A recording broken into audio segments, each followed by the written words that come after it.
ან მისი ხელში აღება რა უნდა გამაბედინოს.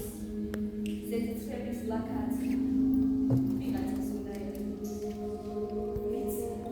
ვინც არის პატრონი, ან წიგნი ვისაცხლები, ისინი მკრთალი ფურცლების სიმწარით იკოცხლები. რაც ვერ დაწერთ კალამი, ალბათ ცემლად სამშობლოს ფიქრზე საგანში, ირას ტყვედ გადაჭქმალული. რა დაიწყო, რას გვეტყვის, დედოფლის რამის ნაყოფი, თუ მოინადრა შორიდან თავისი ტკბილი კახეთი, ამ წიგნზე თვალთან იშვების, ყოველი და წამწამებს, ფიქრით იწმოდა, ვიციდოს, მან მომავალი წამო.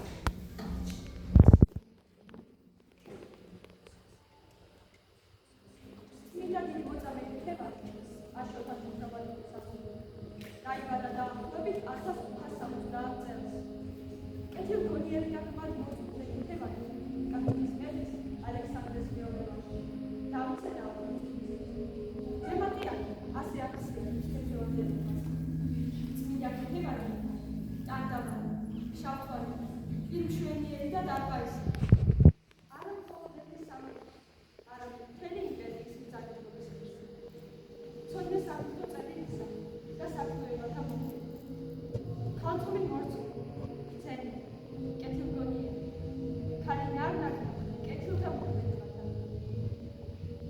გასაფურის ქეთევანი რომ დაბადებულა, მუხრანს, იები გამრავლებულა, კახეთში, აღც რომ დაბრძანებულა, ქართლი, სრულიად გალაღებულა, სპარსეთს, ქრისტემდე ამაღლებულა, მთელი ევროპა გაოგნებულა, ზეცაშიც ტახტი გამზადებულა და დიდმოწამე ტახტ დედოფალი. აქ, ახალანად გაცხადებულა, მოუღალავი მლოცველის მადლით, სრულიად ქართლი გაწმენდებულა. მეფე ალექსანდრეს კიდევ ორი ვაჟი გიორგი და კონსტანტინე ჰყავდა. კონსტანტინე შააბასის კარზე იზრდებოდა ბავშვობიდან და ჯვრის გამოსვლით ჰქონდა. კონსტანტინე ბავშვობიდანვე შააბასმა წაიყვანა ძელი და გაზარდა საქართველოსა და ქართველების დაუძინებელ ტრადს. უფლისწული გიორგი ყველაფრით გამორჩეული ვაჟკაცი იყო, ხოლო დავითი უფრო ღვინისა და დროსტარების ფრიალი გახდა. არც მშობელი მამის დიდი პატივისმცემელი ყოფილა. მან აიძულა მამა ბერად შემდგარიყო და ტახტზე თავად ასულიყო, მაგრამ ეს უკეთური საქციელი უფალმა არ შეარჩინა. 4 თვის შემდეგ გარდაიცვალა. კახეთის ტახტზე ისევ ალექსანდრე ავიდა. ეს რომ შააბასმა გაიგო, უზარმაზარი ლაშქრით საქართველოში გამოაგზავნა გამაჰმადიანებული კონსტანტინე. ვითომდა სამშობლოს, მამისა და ძმის მოსანახულება. გახარებული მეფე ალექსანდრე და უფლისწული გიორგი ცირია ვალთა და უიაროდ წავიდნენ კონსტანტინესა შესახვედრად. მან კი ვერაგულად მოკლა მამა და ძმა. ორივე თავები მოხვედა და შააბას გაუგზავნა. ხოლო თავმოჭრილი სხეულები ქეთევან დედოფალს თან შემოუთმა, შეგირთავ ცოლად და შენს მორჩილები. ამე თუ ესე დასწეს და ჩვეულება ჯულად მაჰმადისევა. კახეთის დედოფალი დიდი პატივით დაკრძალა მამამთილისა და მასლის ცხედრით და თვითონ კი ჯარის შეგროვება დაიწყო და როცა საკმარის რაოდენობის მეომრები შეაგროვა, მათ მიმართა. ჩემო ერთგულო მეომრებო, თუ გვერდში არ გამიგებთ და საშინელი საქციელისათვის კონსტანტინეს საგანძის პასუხს არ ვაგებინებთ, იცოდეთ, ჩემი შვილები მამისეულ სახლში, მუხრანში დაუბრუნდებით. თქვენ კი შააბასის მსხვერპლი გახდებით.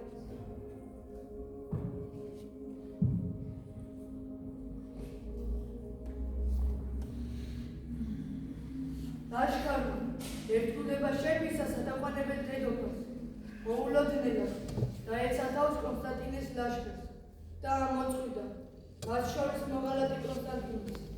ქეთევან დედოფალმა გამაჰმადიანებული მაზლი გვარის შესაბირსად დაკრძალა. შააბას დიდძალი წვენი გაუგზავნა და სთხოვა, მეფეც თეიმურაზი დაემტკიცებინა.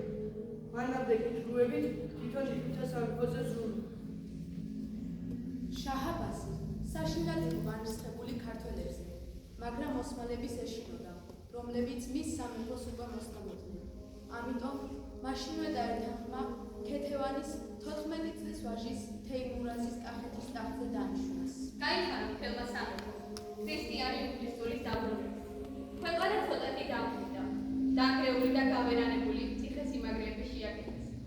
ეს ბედნიერი ხანა დიდხანს არ გაგრძელებულა. მალე თეიმურაზ მეფეს, შაჰ-აბასმა, ძელად მოსთხოვა უმცროსი შვილი ალექსანდრე, რომელსაც მეფემ დედაც, დედოფალი ქეთევანის გააბრუნა. რადგან იფიქრა, რომ შაჰ-აბასი მას პატივით მოეპყრობოდა და მისი ხალხი ჩხუბსაც არაფერს დაუშავებდა. ცოტა ხნის შემდეგ ვერანმა შაჰმა უმცროსი შვილი ლევანის მოითხოვა. მერე კი თვითონ მეფე თეიმურაზს შეუცვალა. შენს მოდი და ვნახეს. დაეწყო ქართლის ცხოვრების უსაშინლესი პერიოდი. შაჰ-აბასი კახეთს შეუესია. ააოხრა სამეფო კარგი. შექმნა ეკლესია მონასტრები. გადაასახლა და აცარიელა სოფლები. ქვეყანა შიმშილმა და ძალადობა მოიცვა. მტერმა ცეცხლს მისცა მთელი კახეთი. 300,000-ზე მეტი ქართველი სპარსეთში გადაასახლეს. გაუდაბურებულ ქვეყანაში კი რუსები ჩამოასახლეს.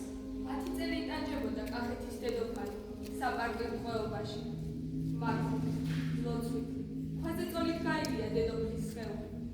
მაინც ქმნედიყო, უვლიდა, სრუნავდა და ზევდა ფოფინებდა თავის სამწყსოს. მის გამგებლობაში მყოფოციოდე ქართველს. ხედავდა გუნრის ხანეშახი, რომ უდრეკ იყო დედოფალი.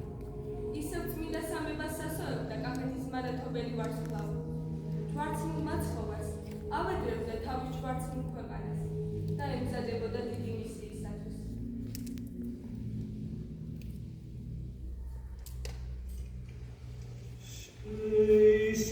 ეუფეო ქრისტე, სიტყვა ღვთისაო, არაშუენო და მხევლისა შენისადმი, უარის ყოფაი შენი, ნუ მიცე მეშმარისა, ხევალთა შენსა.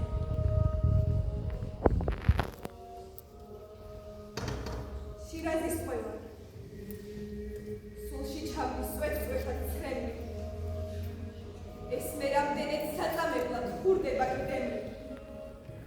არ მეშინია, თანამიგზნობს ერთგული მრევლი. და მაინც წუხვად, დარდო, ნაბლო, ურჯულოთ ბედზე. ჭრილობა შუბლზე, გულში, კერძზე, ერთხსა და მთებზე. ნადრწისა და ნაუნდობელი საცურად გზებზე. მარწუხით მებრძოლს, ორგული და სულ გაყიდვის, ვერ გამგებს, ვერა.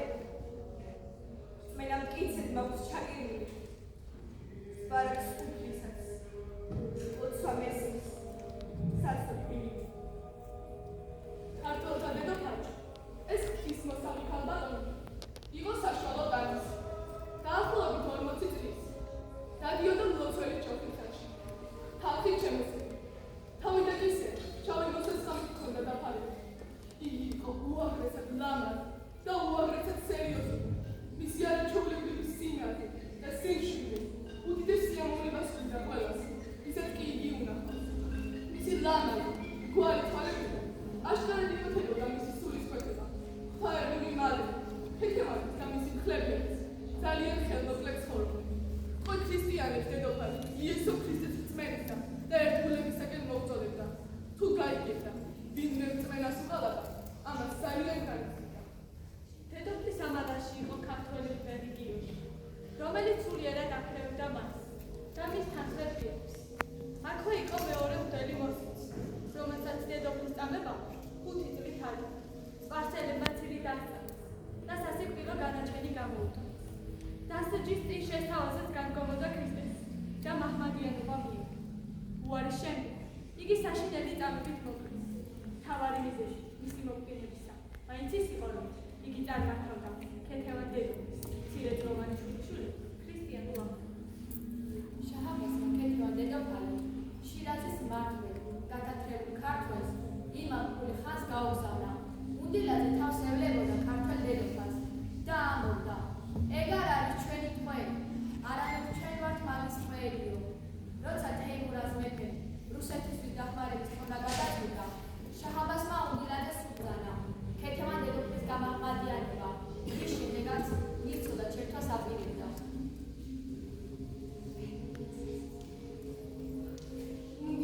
ეშია წუნა ამძარმა და შახაბა შედგება. ერთი პერი დედაკაცია, რას მოგცემს მისი გამოსულმანებაო, მაგრამ შახაბას უფრო მრისხანედ უბრძანა. თუ არ გამოსულმანდებოდა, მაშინ საშინელი წამებით ამოხდინოსულს. უნდილად ქეთევან დედოფალს დიდი მოწიწებით შესწავლა, ხოლო გარეგნულად მუსლიმანმა, ხოლო გულით კი ისევ ქრისტიანი გაჩნდა. მაგრამ დედოფალმა ასე უკასულა. ქართველები გულს კი ვერ დაინახავენ.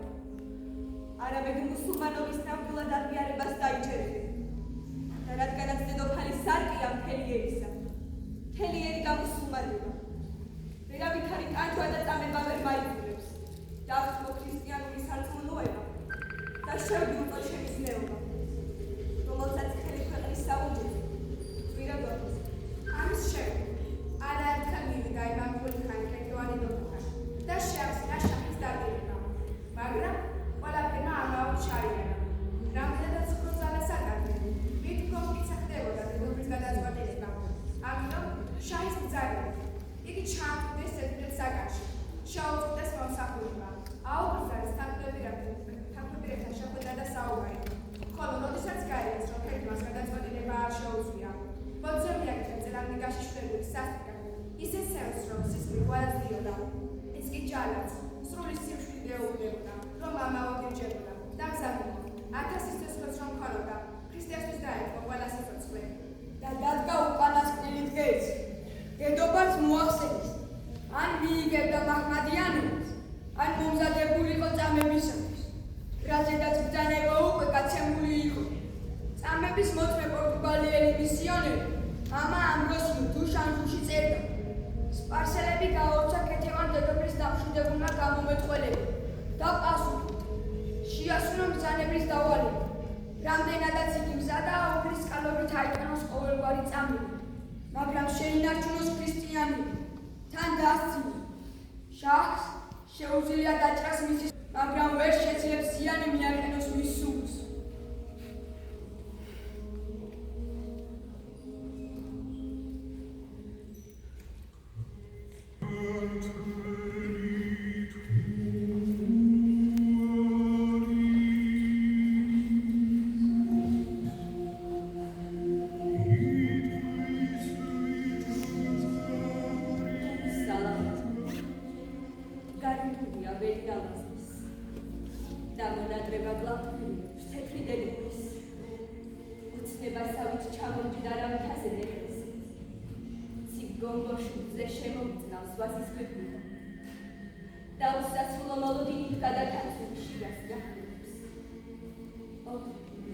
უხრანელო ქალბატონო უსათნოესო, კახეთის ცაზე იყვანთება შენი ხატები. რახაც სხვაგვა გაქვს ბრწყინვალება და საქართველოს ისტორიის მრუმედობის აფერადები კრთალით იდებით. უხრანელო წამებული პირმშვენიერი, უშის ყვავილის გქონდა სინაცვლე და მზეს ირანის ვით შეეჭრით, უნასესი სუსტი მკლავებით. მამა ჩვენ, რომელიც ხარ ცაკაში, ჩურჩულებდი ცხელი შნათით მკერდაფლეთი და მაცხოვრისკენ ხელგაწვრივი ლოცულობდი თავდავიწყებით. და ნუ შემიყვანებ ჩვენ განსაცდელსა, არამედ მიხსენ ჩვენი ბოროტისაგან. ხაღადებდი ქრისტეს რწმენით ამაღლებული და როგორც ნუში, ქარიშხალთან შეჭიდები, იძარცმებოდი მიწიერი სამოსელისგან. დაიდგა წელი სულიერი გამარჯვების. დაიდგა წელი წამების დამსხვერპლად შეწირვის. და გრემის ტაძარს მეწამული არ გახურბები. არ არის წამება გაუძლისი დედოფლისათვის. არ არის წამება გაუძლისი სამშობლოსათვის. არ არის წამება გაუძლისი ქრისტეს ჯუნისთვის. სალამი. გარანტულია ველი ალაზნის. და მონატრება გლავთქვირულებს თეთრი დედოფლის. ოცნებასავით ჩამომჯდარა მთაზე მეკროსი. ციგონურ შუბლზე შემოწნავს ვასის გვირგვინი. დაიდგა წელი 1620.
არის.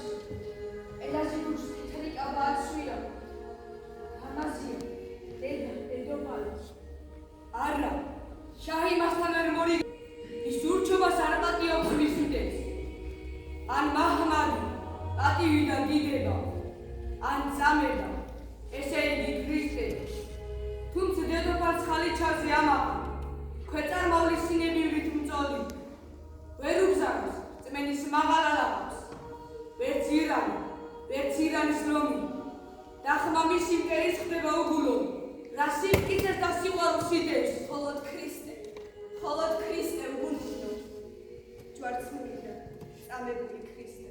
დასიჩუმე, თითქოს მშრალი დიდები, უფერუნ მას ლომი არებიში.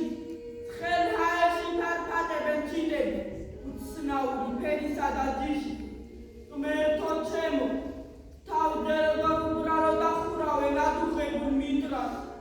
იწვის ხორცი და შემუწყი უფალო, ან საშინელ ჭივილს როგორ იტანს. ლამის იქცეს ფერფლად ფრესკის საყდარი. სექტემბრის უსის, ოფლი დასტის სიმწრის. დედოფალ, სანახევროდ გამდნარი, ანთებული სანთელივით იწვის. მე რამდენი, ღმერთო უკვე რამდენი, თავს არ დამცემ კივილების დამთმის. ფლეთენ, კვეთენ, კეთგასებით აგლეჯენ და სისხლში აგრილებენ შანთებს. ეკარგება სხეულს ფერი სიმედრის და სიცოცხლე ჭრილობიდან ჟონავს. უკვე ცერზე დგება ხალხი მილეთის, რომ უცქიროს სურათს გაუგონებს. მხოლოდ ქრისტე მოძრაობენ ტუჩები. წმენა მისი ვერ ითქმება ამბა და ნაკვეჭებს ამოვსებულ შრუსნებით აფარებენ ცეცხლმოდებულ საბნით. ეს ანჯვა არჩევ სიკვდილს ეყოფა და ჯალათი წამითაც არ შეკრთა. ელში წუდა და ხელით აღჭობს დედოფალს, ჯერაც ცოცხალს წამებისგან ვერ უთავს. და სულ სხეულს მტრედივით რომ შორდება, ცის სილურჯე რომ ირჩია ბინა. თებით მიაქვს საქართველოს დოდება და წამები შვილიშვილთა გმინა. ჯალათი ხვარულობით გავარდს, სისხლით იზეც ამოგუცო კუნთებს. მე ერთხას ეჭვით დასვეს და ბარით მიცვალებულ სიყვარულით უნდობს. ხოლო ხალხი დაფანტობს და ვერასდროს გავს, გლებისგან გაბებებულ ფარს. რგოირევა და საშინელ გლეტაში თავდახრილი ქართველებით გავა. ო, დედოფლის თვალებს ღვთიურ სინაზის, შვენის ფერი დარჩენილებს ღიად, სხვის მიწაზე, ცოდის სავსე შირაზში, გულის წამსვლით აფლეთება თხრია, ქეთევანი ასე უხდოდ ნამუსრი, სულის რწმენით რომ უბზარავს ირანს, საქართველოს სიწმინდე და ნამუსი. დედოფალი, ორსავ სოფელშინა. ჯალათები ეცნენ დედოფალს და მუსულმანური კანონის მიხედვით შეეცადნენ მისთვის ხელები უკან შეეკრათ. მაგრამ ქეთევანმა ამაზე წინააღმდეგობა გაუწია და ითხოვა ხელები ქრისტიანული წესის თანახმად წინ შეეკრათ, რათა საჭიროების შემთხვევაში ზეცისკენ აღეფრო ხელები. როდესაც მტანჯველი ხელით შეეხნენ ლოცვა დამდგარ დედოფალს და ტანსაცმლის შემოძარცვა დაუპირეს, სთხოვა მათ, დედის ნაშოვნი ხართ თქვენსა და ნუ შეურაც მყოფ სიშიშვით. სასტიკმა ჯალათებმა მაშინვე დაიწყეს სასწრაფო დედოფლის წამება. ჯერმას თავზე დაადგეს გავარვარებული თბილეთის ჯუჯები. შემდეგ კი ჩამოაცურეს მისლამას სახელი და გავარვარებული მარწუხები ხორცქვილში სახელიდან მიეჩნდა. დედოფალი წელამდე გააშიშა და გავარვარებული შანქები უწავდა მკერდს. წმინდა დედოფალს ყველაზე მეტად სტანჯავდა ის, რომ ამდენი ხალხის წინაშე წელწებით გაშიშვლებული იდგა და თელავდნენ მის მატრის ფერფლში, რომელსაც იგი ყოველთვის ყველაზე მაღლა აყენებდა.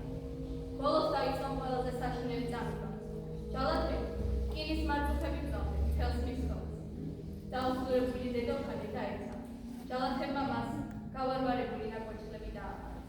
ერთხანს იწოდა დედოფალი, რომელმაც ყველაფერი გადაიტანს, გასაოცარ, გაუგონარი სიმტკიცით. მაგრამ რამდენადაც დედოფალი კიდევ სუნთქავდა, ჯალათები ეცნენ ყელში და ხელით დააბრუნეს. მოკვდა დიდებული დედოფალი და წამებული ქეთევანი, რომელიც მიწიერი დედოფლიდან ციური დედოფალი გახდა. წერს ამბროსიო დუშ-ანიში.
როგორც ვიცით, ქეთევანი საწამებლად როცა გამოიყვანეს, მისი ერთადერთი და უკანასკნელი თხოვნის მიუხედავად, რომ არ გაეშიშვლებინათ და ამით არ შეურაცხყოფოთ მისი კლდება-მოსილება, მაინც გააშიშვლეს, რათა შანთებით სხეულის ყველა ნაწილი დაებრიჯა.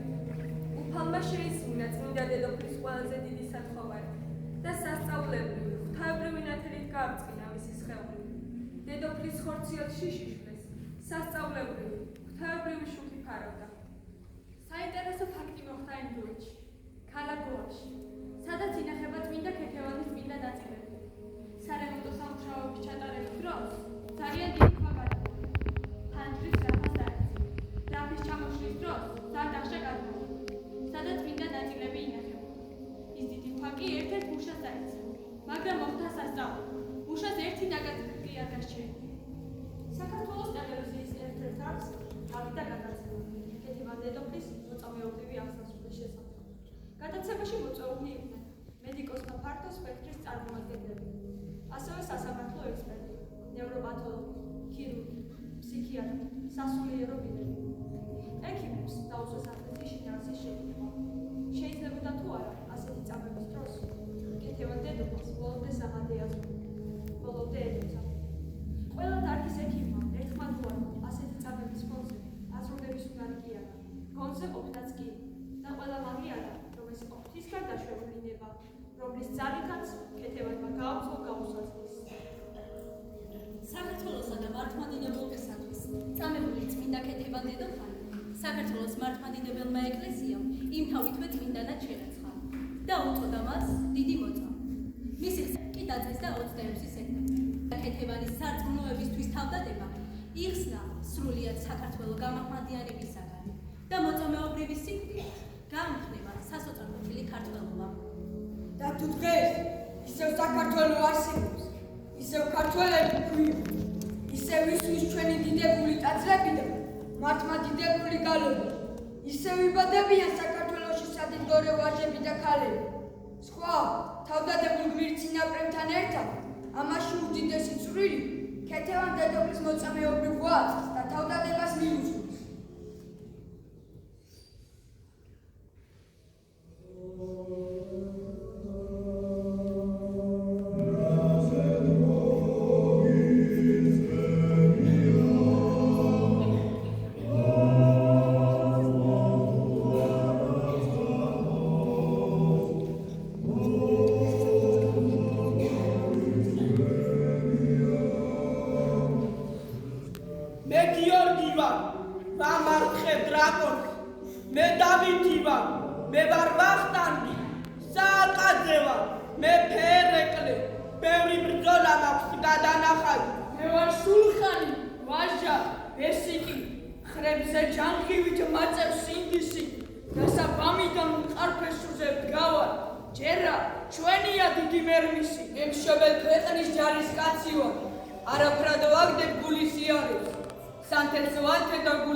თოლის ხოლზე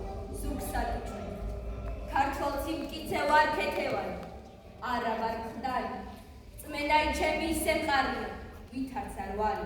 ლოცვა ვერ ხდება, მარხვა სანთელი, ბაზის ჯვარია ფარი და ხმალი.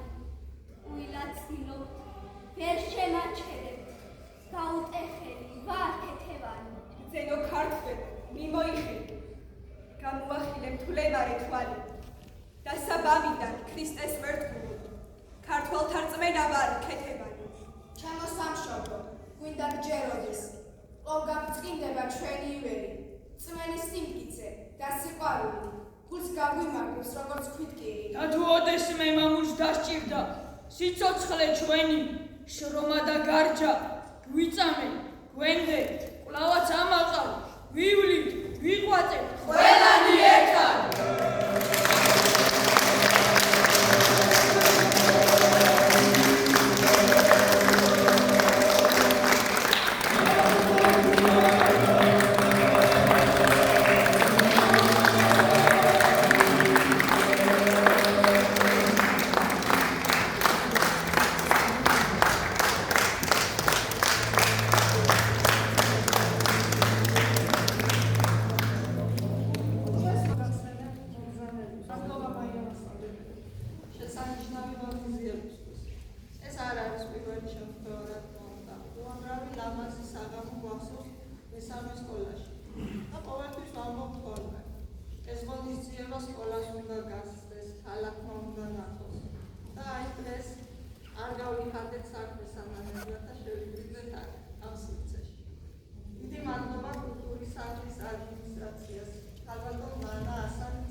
მაგრამ ჩვენთან არიან მშობლები, რომლებიც